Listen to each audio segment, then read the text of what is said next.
औज़ुबिल्लाहिमिनश्शैतानिर्रजीम बिस्मिल्लाहिर्रहमानिर्रहीम। अस्सलामु अलैकुम नाज़रीन, उम्मीद है आप खैरियत से होंगे और अल्हम्दुलिल्लाह मैं भी अल्लाह रब्बे करीम के फ़ज़ल से खैरियत से हूँ। आज हम एक ऐसी फ़्रूट पे बात करने जा रहे हैं कि जिसका कोई नेमल बदल नहीं है, और वो एक ऐसा शानदार फ़्रूट है कि जिसके खाने से हमारे बहुत सारे बॉडी के मसले हल होते हैं और हमें ताकत मिलती है, और अल्हम्दुलिल्लाह दिल भी मज़बूत होता है, आपके गुर्दे भी साफ़ होते हैं, आपका लीवर भी साफ़ होता है, आपके तमाम वाइटल आर्गन्स को ताकत मिलती है, तमाम आपके वाइटल आर्गन जो है सही फंक्शनिंग करते हैं उससे। और वो फ्रूट है क्या, वो फल है क्या नाजरीन? वो फल क्या है? वो फल जिसे हम पपीता कहते हैं और पपिया कहते हैं इंग्लिश में। ये जो पपीता है, इसकी अफादियत इतनी है, अगर हमें इसका सही इल्म हो जाए तो हम उसको अच्छी तरीके से खाने वाले बन जाएं, हम इस्तेमाल करने वाले बन जाएं। एक पपीता खाने से आपकी कई बीमारियों से आपको निजात मिले, और वो फल भी है और उसको सब्ज़ी के तौर पे भी इस्तेमाल कर सकते हैं, और वो सेम लाइक जैसे वाटरमेलन है वैसे ही फल है। तो सबसे पहले हम बात करेंगे कि दिल के मरीज़ों के लिए पपीता क्यों अफादियत अहमियत रखता है। पपीता जो है हार्ट के मरीज़ों के लिए बहुत अहमियत रखता है और दिल को मज़बूत करता है। आपकी जो ब्लड वेसल्स हैं उनको में लचक इलास्टिसिटी पैदा करता है, उनको तक़वियत देता है। आपके जो ब्लड वेसल्स के अंदर आपका जो लाइनिंग होती है, जो लिपिड्स की, उसको रिमूव करता है। तो और दूसरा इसके अंदर जो है फ्री रेडिकल्स होते हैं, इसके अंदर जो है एंटीऑक्सीडेंट है ये, तो ये फ्री रेडिकल्स को न्यूट्रलाइज करता है। फ्री रेडिकल्स काम क्या करते हैं? वो आपके हार्ट के सिस्टम को डैमेज करते हैं, तो इससे जब वो न्यूट्रलाइज करेगा उनको, तो आपका हार्ट मजबूत होगा और ये इम्यूनिटी को बूस्टअप करता है, और जिसकी वजह से आपके इम्यूनिटी लेवल आपका हाई होता है और कोई बीमारी आप पे अटैक नहीं करती, और हार्ट के मसल्स को मजबूत करता है, आपके ब्लड वेसल्स को स्ट्रांग करता है। कार्डियोवैस्कुलर सिस्टम पे इसकी बहुत ज़्यादा अफादियत है, और जो लोग इसको रेगुलर तरीके से खाते हैं तो उनको अल्हम्दुलिल्लाह वो दिल की बीमारियों से महफूज रहते हैं। और साथ साथ इसके साथ साथ वो अपनी डाइट का भी ख्याल करें, इसके साथ साथ प्रॉपर वो एक्सरसाइज भी करें और पपीते का भी इस्तेमाल करें, तो अल्हम्दुलिल्लाह दिल की बीमारी अल्हम्दुलिल्लाह उनको नहीं आएगी। हेल्दी डाइट लें, फ्रूट्स सब्जियां खाएं, मगर फ्रूट्स में से सबसे ज़्यादा आप पपीते का इस्तेमाल करें। और पपीता का असर ये है कि डायबिटिक पेशेंट्स, शुगर के मरीज़ों के लिए बड़ा शानदार है।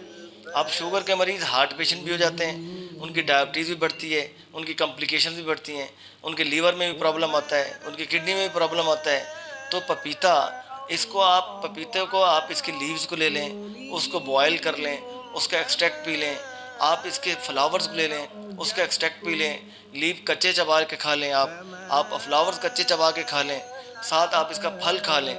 जिस फॉर्म में आप इस्तेमाल करना चाहें इसको करें।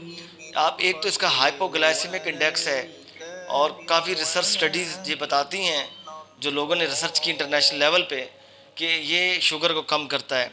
शुगर को कम करता है, उसके साथ साथ शुगर की कॉम्प्लिकेशंस जो इनविजिबल जो डैमेज है उसको रोकता है। और शुगर की वजह से जब आपको ब्लड प्रेशर बढ़ता है, एथीरियोस्क्लेरोसिस का प्रॉब्लम आता है, आपके ब्लड वेसल्स हार्ड होते हैं, जिसकी वजह से उनमें लच्चा ख़त्म हो जाती है, ऐसे उनको भी उसको भी उसमें इलास्टिसिटी पैदा करता है, एथीरियोस्क्लेरोसिस का ख़ात्मा करता है। मगर ये अमले मुसलसल है। पपीते का किसी न किसी फॉर्म में आप फल है तो फल खाते रहें, फल ख़त्म हो जाए तो उसके पत्तों का इस्तेमाल कीजिए, पपीते का ज़रूर इस्तेमाल कीजिए। पपीता एक बहुत शानदार चीज़ है।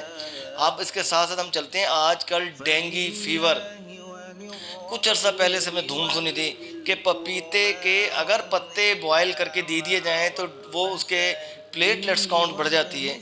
मगर जब तक हमें इसकी तहकीक ना हो, इसका इल्म ना हो, हम कैसे माने कि पपीते के पत्ते डेंगू में बड़े कारआमद हैं?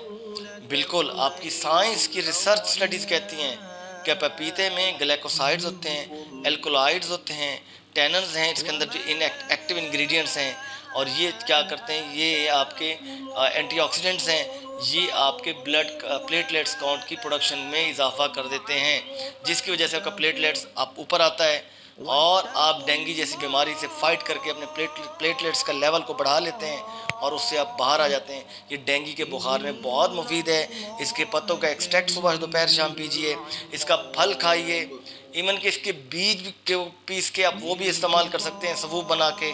इसका कोई बॉडी पार्ट्स, इसकी बार्क छाल, उसका भी एक्सट्रैक्ट निकाल के पी सकते हैं। इसकी स्टेम्स, उसकी भी एक्सट्रैक्ट बना के पी सकते हैं। आप इसकी कोई जो है बॉडी पार्ट्स, इसका कोई नकारा नहीं है। ये न्यूट्रिशनल भी प्लांट है और मेडिसिनल प्लांट भी है। साथ साथ हम चलते हैं इसकी आगे एंटी कैंसर प्रॉपर्टीज हैं। ये एंटी कैंसर में बहुत अफादियत रखता है। इसमें विटामिन ए है और कैरोटीनॉइड्स हैं। ये एंटी कैंसर हैं। ये सेल्स की प्रोडक्शन को रोकते हैं और कैंसर सेल को किल करते हैं। तो कैंसर के मरीज़ों को पपीते का एक्सट्रैक्ट लें, लीफ पत्तों का, पपीते का बीज को, उनके सीड्स को क्रश करके उसके सफूफ लीजिए और पपीते का फल खाइए। कैंसर जैसी मूजी मर्ज से निजात हासिल कीजिए। जिनको नहीं है उनमें एंटीऑक्सीडेंट्स भी हैं। तो एंटीऑक्सीडेंट आपको कैंसर काज भी करते हैं, क्योंकि फ्री एंटीऑक्सीडेंट ना हो, फ्री रेडिकल्स आपको कैंसर काज करते हैं। तो एंटीऑक्सीडेंट की वजह से फ्री रेडिकल्स को न्यूट्रलाइज किया जाता है एंटीऑक्सीडेंट के ज़रिए, जो कि पपीता में है। तो इसलिए आप कैंसर जैसी मर्ज से बचे रहते हैं। जिनको कैंसर है उसके इस्तेमाल करें। अब आगे चलते हैं मैदे के अमराज, स्टमक के अमराज।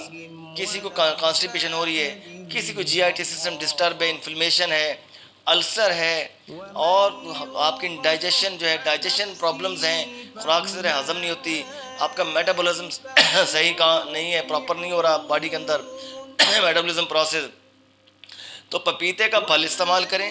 पपीते के पत्तों का इस्तेमाल कीजिए एक्सट्रैक्ट फॉर्म में। पपीते के सीड्स क्रश करके आधा चम्मच लीजिए सुबह दोपहर शाम। आपका स्टमक अपसेट जो है, स्टमक ठीक हो जाएगा, आपकी डाइजेशन इंप्रूव हो जाएगी, आपकी कॉन्स्टिपेशन ख़त्म हो जाएगी, अल्सर ख़त्म हो जाएगा, इन्फ्लेमेशन ख़त्म हो जाएगी। आपके जो इसके अंदर मैग्नीशियम भी है, इसके अंदर पेंटोथेनिक एसिड भी है, इसके अंदर और भी बहुत सारे मिनरल्स हैं, जिसकी वजह से आपका जो मैग्नीशियम का बहुत बड़ा रोल है स्टमक में, जीआईटी सिस्टम में। आपके जीआईटी सिस्टम की जो फंक्शनिंग है बहुत बेहतर हो जाती है। आप ये एस्मेपराज़ोल और ये वो चीज़ें हैं जो कि हर घर में इस्तेमाल हो रही हैं। खुदारा इनसे बचिए, इनके साइड इफ़ेक्ट्स हैं। एस्मेपराज़ोल पे मैं बाद में आप पे टॉपिक पे बात करूँगा एस्मेपराज़ोल पे क्या स्टडीज़ कंडक्ट की गई और कितने ख़तरनाक इस पर रिजल्ट आए। हाँ, कभी ले लिया, मगर इसको रूटीन ना बनाए कि डेली खाया सुबह दोपहर शाम, इसको छोड़ दीजिए। इससे क्या होगा, आपको बहुत सारी मूजी अमराज में आप दाखिल हो जाएंगे। इन चीज़ों पपीता पे आइए, इन चीज़ों से निजात हासिल करें। और ये बहुत शानदार चीज़ है। ये विटामिन ए है इसके अंदर, मैंने बताया था, आपकी आंखों की बिनाई को तेज़ करता है, आपकी आंखों के लिए बहुत मुफीद है पपीता। जिनको आंखों की कमज़ोरी है, जिनको ब्लाइंडनेस है, रात को नज़र नहीं आता, पपीते का इस्तेमाल करें। पपीता बहुत शानदार चीज़ है। पपीते को जिस फॉर्म में आप इस्तेमाल करना चाहते हैं आप कीजिए, जितना फल खा सकते खाइए। शुगर के मरीज़ों को मैं पहले जिक्र कर चुका हूँ कि एक तो हाइपोग्लाइसेमिक इंडेक्स है, दूसरा इसमें फाइबर्स हैं, मिनरल्स हैं, कैल्शियम्स हैं, एंटीऑक्सीडेंट हैं, फ्लेवोनॉइड्स, तमाम चीज़ें हैं, अल्कोलॉइड्स, ग्लाइकोसाइड्स, टैनन्स शुगर के मरीज के लिए और हार्ट के पेशेंट्स के लिए बहुत मुफीद हैं। और डेंगू फीवर का तो ये दिनों में ख़त्मा करता है, घंटों में ख़त्मा करता है। इसका इस्तेमाल करें। और इस वीडियो आपको पसंद आई होगी इंशाल्लाह, आप इसको लाइक कीजिए, इसको शेयर कीजिए, अपने कमेंट से आगाह कीजिए। मेरा काम है, मेरा फ़र्ज़ है कि मैं valid information as per science, as per medical line, as per हमारी research studies, as per our subjects, उनके मुताबिक, as per our current research articles, उनके मुताबिक और एज़ पर माई क्वालिफ़िकेशन मैं आप लोगों तक अल्लाह को हाजिर नाज़र जान के सच्ची इन्फॉर्मेशन दूँ, जो आप इस्तेमाल करें, आप लोगों को फ़ायदा हो। ऐसा ना हो कि सोशल मीडिया पे बैठ के मैं ऐसे उल्टी सीधी बातें करता रहूं। अपनी वीडियो दिखाने के लिए मेरा हरगिज़ ये मकसद नहीं है। मेरे बहन भाइयों को फ़ायदा पहुँचे और इंशाल्लाह ज़रूर पहुँचेगा, और अल्लाह के फजल से पहुँचेगा, रब के करम से पहुँचेगा। इस वीडियो को लाइक करें, इस वीडियो को शेयर करें, अपने दोस्त अहबाब से भेजिए, उन लोगों को ज़रूर भेजिए जिनको अपने अपने मोबाइल के अंदर बटन में ऐड किया हुआ है, जिनको आप जिनको जो आपकी डायरी में है, जो लोग आपको तंग करते हैं, परेशान करते हैं, उनको आप भेजेंगे तो वो आपके लिए और फिर एक राब्ता दोबारा बहाल होगा, फिर आपको टेंशन देंगे। तो ऐसे लोगों से बचें, अच्छे लोगों में बैठें और अपने आप को स्ट्रेस से बचाएं। स्ट्रेस भी बहुत सारी बीमारियों को जन्म लेता है। तो मेरी दरख्वास्त है, इस वीडियो को ज़्यादा से ज़्यादा शेयर करें, ज़्यादा से ज़्यादा लाइक करें, ज़्यादा से ज़्यादा इस चैनल को सब्सक्राइब करें, ताकि आइंदा जो भी हेल्थ के रिलेटेड अच्छी इन्फॉर्मेशन मैं दूँ आप लोगों तक पहुँचे, आप लोग उस पर अमल करके अपनी सेहत को बहाल कर सकें। अल्लाह के नाम के फजल से इंशाल्लाह आपको शफा होगी और अल्लाह ताला आपको लोगों को पे को इस बरकत देगा इंशाल्लाह।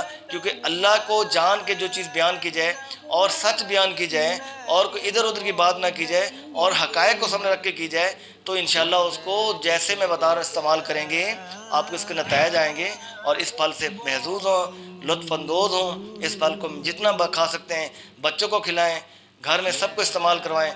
और फिर मेरी दरख्वास्त है कि इस वीडियो को ज़्यादा से ज़्यादा शेयर करें। आज तक के लिए आपका हमारा साथ इतना ही।